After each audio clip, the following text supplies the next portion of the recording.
You know what to do and you're not doing it. That's the truth you don't want to hear, but it's the one you need most. You've read the books, watched the videos, set the goals, bought the courses, and yet here you are, still stuck, still spinning, still wondering why nothing's changing. And the real answer is not that you don't know enough. It's that you're ignoring what you already know.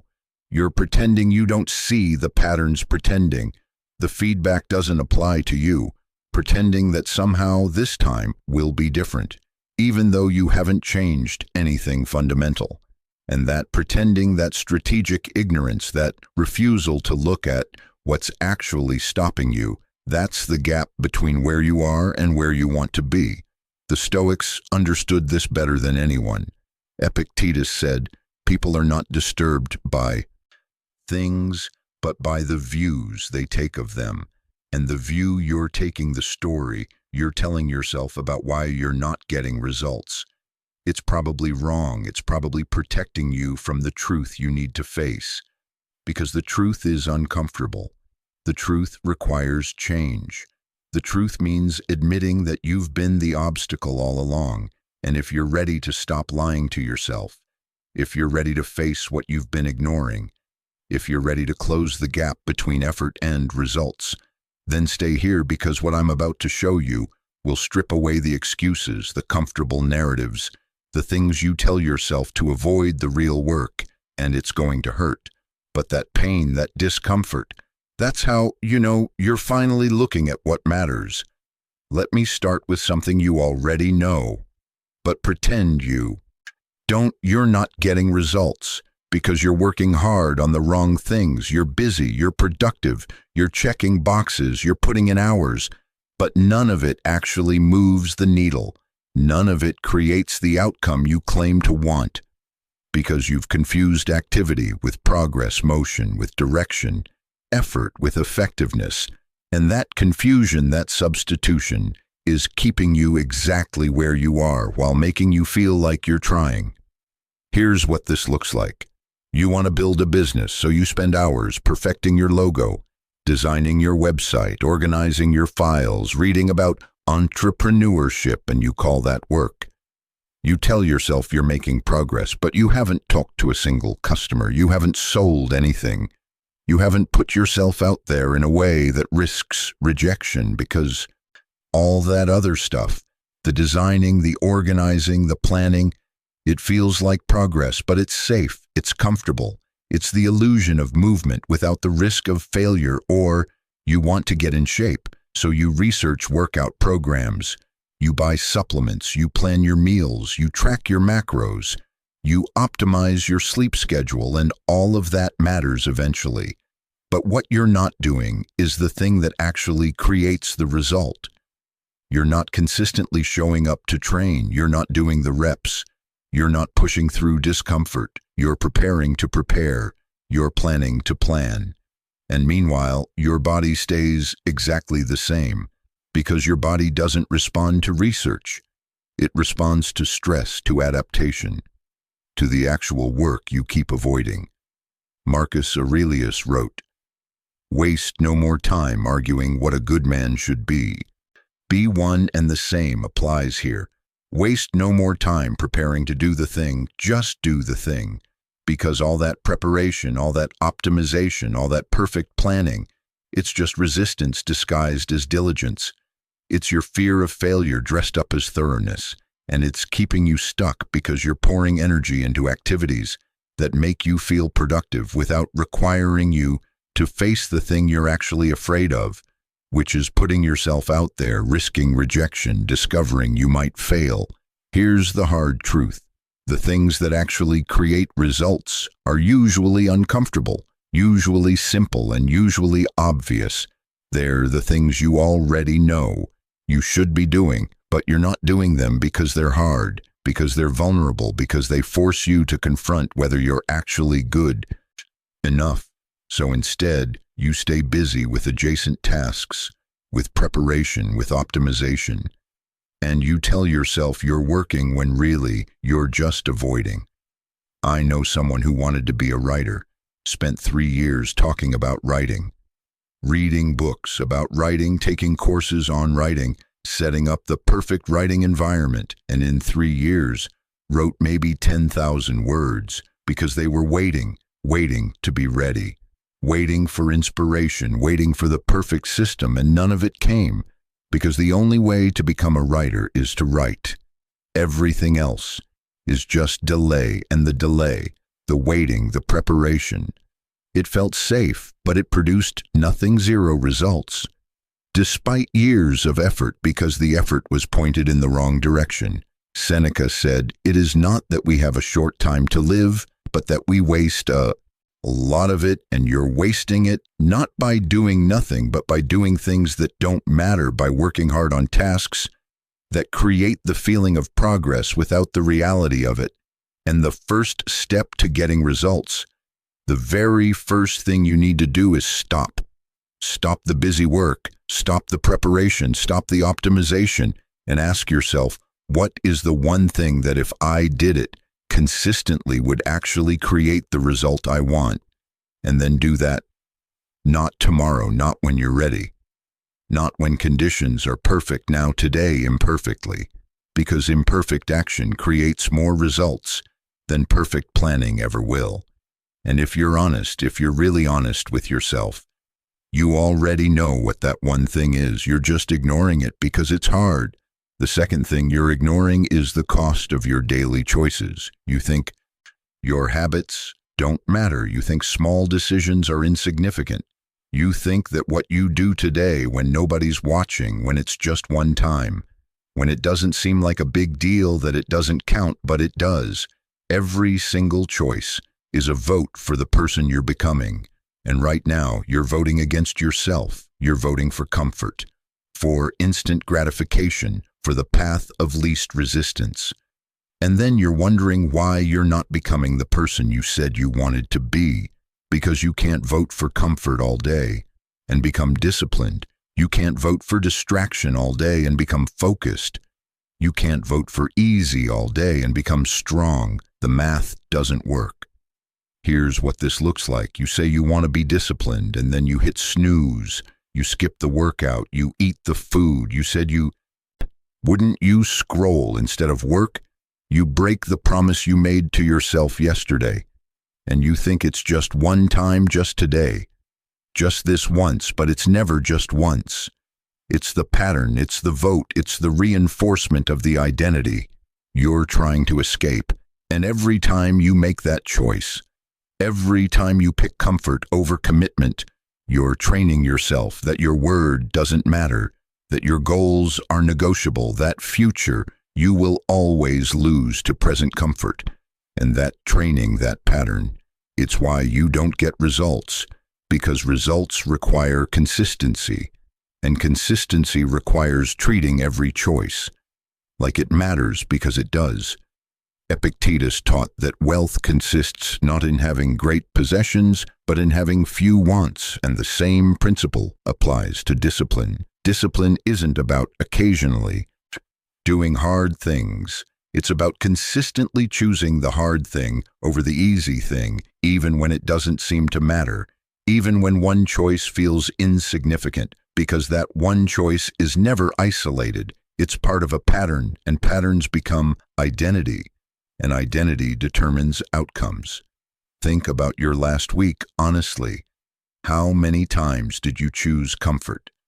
How many times did you skip the thing you said you'd do? How many times did you break a promise to yourself? How many times did you know what you should do and did something else instead? And now add those up.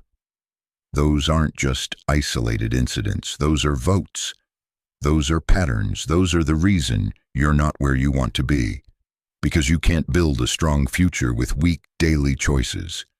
You can't create discipline with inconsistent action.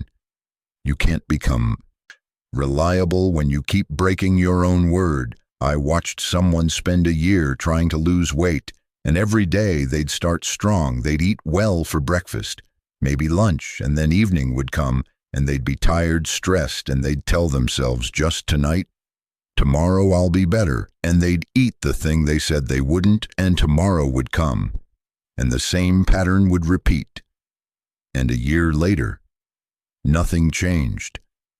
Not because they didn't know what to do, not because the plan was wrong, but because they kept making the same choice. The choice that felt good now over the choice that would build the result they wanted. And that daily choice, that pattern, it compounded not into the result they wanted, but into proof that they couldn't trust themselves, that their goals were just wishes, that nothing was actually going to change. Marcus Aurelius wrote, "You have power over your mind, not outside events. Realize this, and you will find strength and the power. You have the control you actually possess. It's in the daily choice. It's in the moment between impulse and action.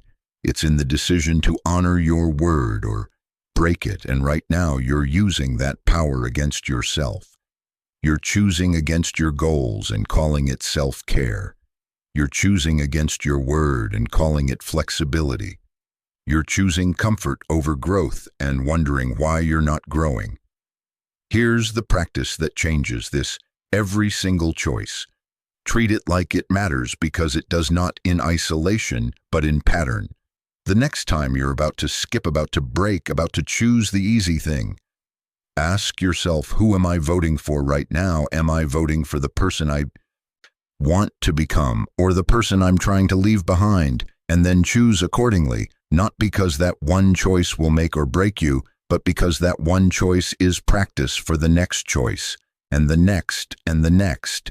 And those choices, those votes, they're building you into someone, and that someone is either the disciplined person who gets results or the person who keeps trying and keeps failing because they keep ignoring the cost of their daily choices. The third thing you're ignoring is your need for comfort over growth. You say you want to change. You say you want results. But what you actually want is change without discomfort. Results without struggle, growth without pain. And that's not how it works. That's a fantasy. And clinging to that fantasy is keeping you exactly where you are, because growth only happens at the edge of your capacity, in the space where you're uncomfortable, where you're uncertain, where you don't know if you can do it. And every time you retreat from that edge, every time you choose what's familiar and safe, you're choosing to stay the same. Here's the truth you already know, but don't want to admit: everything you want is on the other side of discomfort. The body you want requires workouts. That hurt requires hunger, requires saying no when you want to say yes. The business you want requires risk, requires rejection, requires doing things you've never done. The relationship you want requires vulnerability, requires honesty, requires showing parts of yourself you usually hide, and all of that, all the things that create the results you claim to want, they're uncomfortable and you're avoiding them, not consciously, maybe not deliberately, but you're avoiding them because when the moment comes, when the choice is between doing the uncomfortable thing that builds you or doing the comfortable thing that maintains you, you choose comfort every time. I've seen this pattern destroy more potential than anything else. People who want results, who set goals, who have plans, but the moment it gets hard, the moment it requires real discomfort, they quit, they pivot, they tell themselves, maybe this isn't for me. Maybe I should try something else. Maybe there's an easier way, and they go searching for that easier way, and they never find it because it doesn't exist. The only way through is through. The only way to build strength is to lift heavy things. The only way to build discipline is to do hard things. The only way to grow is to be uncomfortable. And if you're not willing to be uncomfortable, you're not willing to grow. It's that simple. Seneca wrote, "A gem cannot be polished without friction, nor a man perfected without trials." And the trials, the friction, the discomfort, that's not the obstacle to growth. That's the mechanism of growth. That's how you change, and avoiding it. Choosing comfort over challenge is choosing to stay unpolished, to stay the same, to stay stuck, and then complaining that you're not getting results when you're actively avoiding the thing that creates them. Here's what this looks like in practice. You're working out and it gets hard. Your muscles burn, your lungs scream, and you stop. Not because you have to, but because it's uncomfortable. And you tell yourself, that's enough good effort tomorrow, I'll push harder. But tomorrow comes and the same thing happens because you've trained yourself to stop at discomfort, to retreat when it gets hard. And that training, that pattern, it's keeping you weak, not physically weak, mentally weak, because you can't trust yourself to push through.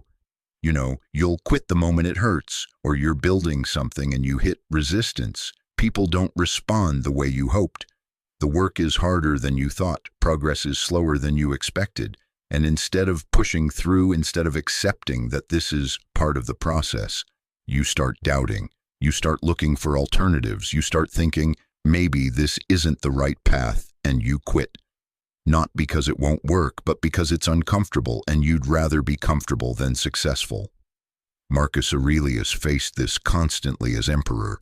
Difficult decisions, impossible situations, no good options, and he could have chosen the comfortable path, the popular path, the path that avoided conflict, but he didn't, because he understood that doing what's right is often uncomfortable, and avoiding discomfort is abdicating responsibility. And he wrote just that. You do the right thing, the rest doesn't matter, and the right thing, the thing that creates results, is almost always uncomfortable. And you need to accept that you need to stop running from discomfort and start running toward it, because that's where growth lives. Here's the shift that changes everything. Stop asking, how can I make this easier? And start asking, how can I get comfortable being uncomfortable? Because the goal isn't to remove the discomfort. The goal is to build your capacity to handle it, to expand your tolerance, to prove to yourself that discomfort won't kill you, that you can survive it, that you can even thrive in it. And once you build that capacity, once you stop retreating from every hard thing, you'll discover something powerful you're capable of, far more than you thought. You just kept choosing comfort before you ever found out. The fourth thing you're ignoring is the feedback you're already getting. People are telling you things. Your results are telling you things. Your body is telling you things. Your emotions are telling you things. And you're ignoring all of it. You're dismissing it. You're making excuses. You're blaming externals, because accepting the feedback, accepting what it's actually saying, would require you to change, and change is hard. So instead, you pretend you don't see it. You pretend it doesn't apply. You pretend you're the exception, and that pretending, that willful ignorance, is why you keep making the same mistakes, keep getting the same results. Keep wondering why nothing changes when the answer has been screaming at you the whole time.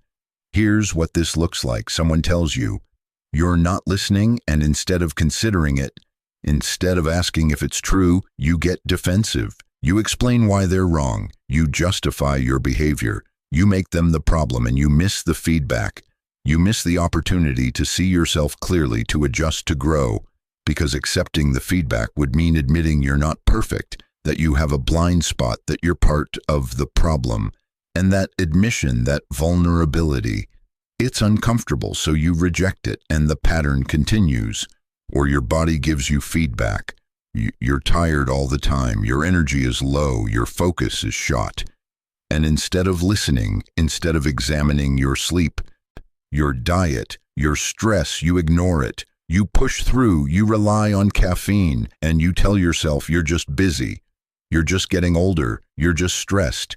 And meanwhile, your body keeps sending signals that something needs to change, and you keep ignoring them until one day the signals become symptoms, become illness, become breakdown, because ignored feedback doesn't disappear.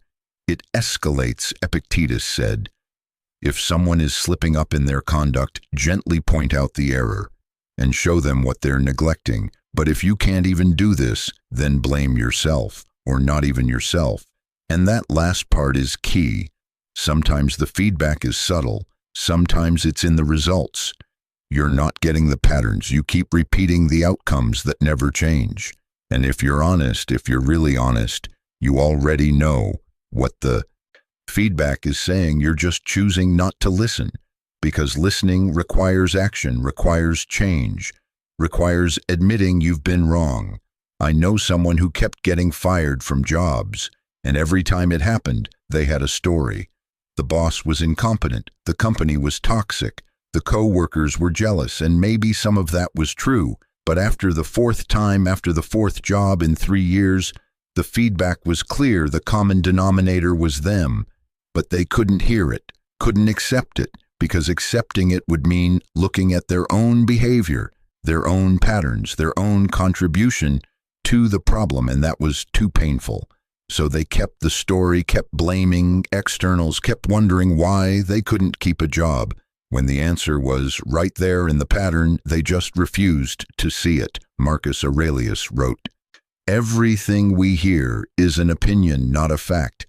Everything we see is a perspective, not the truth." And yes, that's true, but it's also a cop-out. Because when multiple people are telling you the same thing, when the results keep showing you the same pattern, when your body keeps sending the same signals, at some point you have to ask, what if they're right? What if this is the feedback I need? What if my perspective is the one that's distorted? And once you ask that question, once you're willing to consider that the feedback might be valid, everything changes, because now you're learning, now you're adjusting, now you're growing instead of defending, instead of justifying, instead of staying stuck in the same pattern forever. Here's the practice that breaks this. Start treating feedback as information, not attack. When someone tells you something, when results show you something, when your body tells you something, don't immediately defend, don't immediately reject. Instead ask, could this be true? What if I'm the one who's wrong? What would need to change if this feedback is accurate? And sit with those questions. Sit with the discomfort of considering that you might be the problem. Because once you accept that, once you take responsibility for your part, you can change it. But if you keep blaming, keep justifying, keep ignoring the feedback, nothing changes. You stay stuck. You keep getting the same results, and you keep wondering why, when the answer was there all along. You just weren't listening. The fifth thing you're ignoring, and this is the one that ties everything together, is the timeline. You want results. Now you want transformation fast. You want the body, the business, the life you're imagining, and you want it in weeks, maybe months, but definitely not years. And that impatience, that unrealistic expectation is sabotaging everything, because real transformation takes time, longer than you want, longer than feels fair. And when you don't see results immediately, when progress is slow, when the gap between effort and outcome feels too wide, you quit. You tell yourself it's not working, you look for something faster, something easier, and you start over. And that's starting over, that constant pivoting. That's why you never finish anything, why you never see results, because you abandon the path before it has time to work. Here's the hard truth. Most people overestimate what they can do in a month and underestimate what they can do in a year.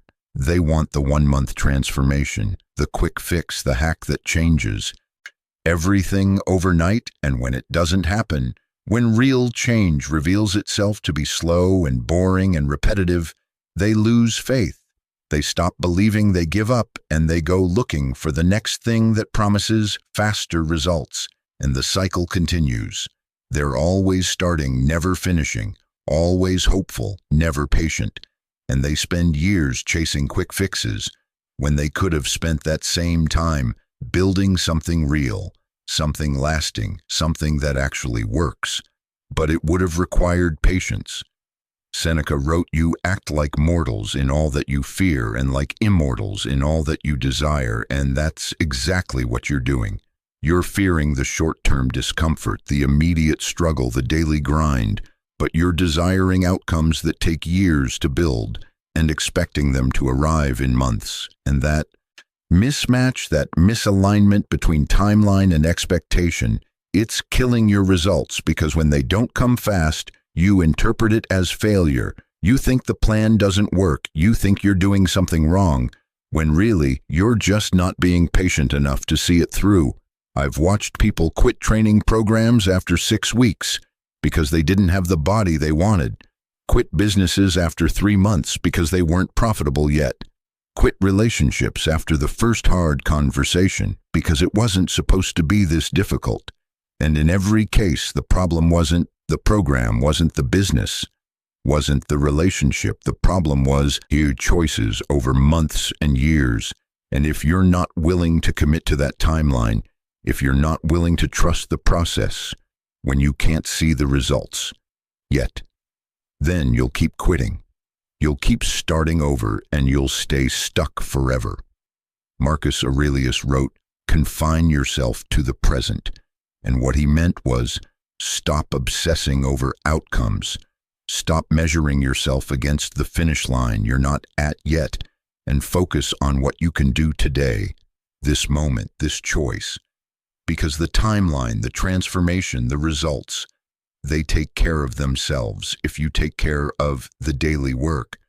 But when you're focused on the outcome, when you're constantly checking, constantly measuring, constantly disappointed that you're not there yet, you lose focus on the thing that actually creates the result, which is the work, the daily, unsexy, repetitive, boring work that compounds over time into transformation. Here's what changed for me. Personally, I stopped asking, when will I see results? And started asking, did I do the work today? And if the answer was yes, then that was enough, because I trusted that the results would come not in my timeline, but in reality's timeline. And that shift, that release of outcome attachment, it freed me to focus on process, to be patient, to keep showing up even when nothing seemed to be changing. And eventually things did change. Not overnight, not in a month, but gradually, consistently. And by the time I looked back, I'd traveled further than I ever thought possible, because I stopped quitting, stopped restarting, stopped chasing quick fixes, and just committed to the timeline that real change requires. Epictetus said, "No great thing is created suddenly, any more than a bunch of grapes or a fig. If you tell me that you desire a fig, I answer you that there must be time. Let it first blossom, then bear fruit, then ripen, and you can't rush that. You can't shortcut it.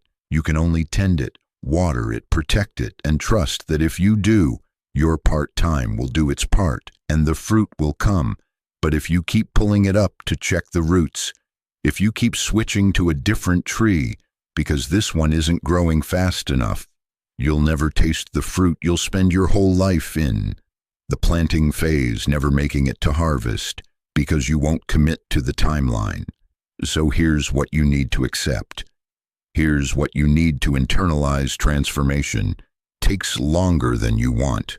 Progress is slower than it feels like it should be, and there will be long stretches where you're working hard and seeing nothing, and that's normal. That's expected. That's part of the process. And if you can accept that, if you can commit to the timeline, not the fantasy timeline, the real one, then you'll stop quitting, you'll stop restarting, you'll stop wondering why you're not getting results, because you'll be too busy doing the work, trusting the process, knowing that if you just keep going, if you just stay consistent, the results will come. Maybe not today, maybe not this month, but they'll come, and when they do, they'll last, because they were built on a foundation of patience, of consistency, of time. Here's what ties all 5 together. Here's the pattern you need to see. You're ignoring the work that actually matters. You're ignoring the cost of your daily choices. You're ignoring your need for comfort over growth. You're ignoring the feedback that could help you, and you're ignoring the timeline that real change requires. And that ignorance, that strategic blindness, is why you're stuck, is why you're not getting results, is why you keep trying and keep failing, because you're not actually addressing the problem. You're just treating symptoms. You're just rearranging deck chairs. You're just pretending to work while avoiding the real work. And the real work is uncomfortable. It's honest.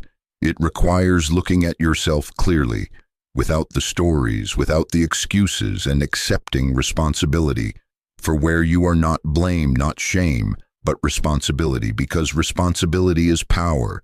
It's the recognition that if you created this, you can change this. That if your choices got you here, different choices can get you somewhere else. Marcus Aurelius wrote, "The obstacle is the way, and the obstacle, the thing stopping you from getting results. It's not external, it's you. It's the things you're ignoring, the truths. You won't face the work, you won't do the discomfort, you won't embrace the feedback, you won't hear the patience, you won't practice, and all of that. All those things you're avoiding, they're not obstacles, they're the path. They're exactly what you need to face, to engage with, to master. Because on the other side of facing what you've been ignoring is everything you want." Seneca said, "Difficulties strengthen the mind as labor does the body." And you've been avoiding difficulties, avoiding labor, both physical and mental, and wondering why you're not strong, why you're not getting results. And the answer is right there. You can't build strength without resistance. You can't build character without a challenge. You can't build results without facing what you've been ignoring. So here's what happens next.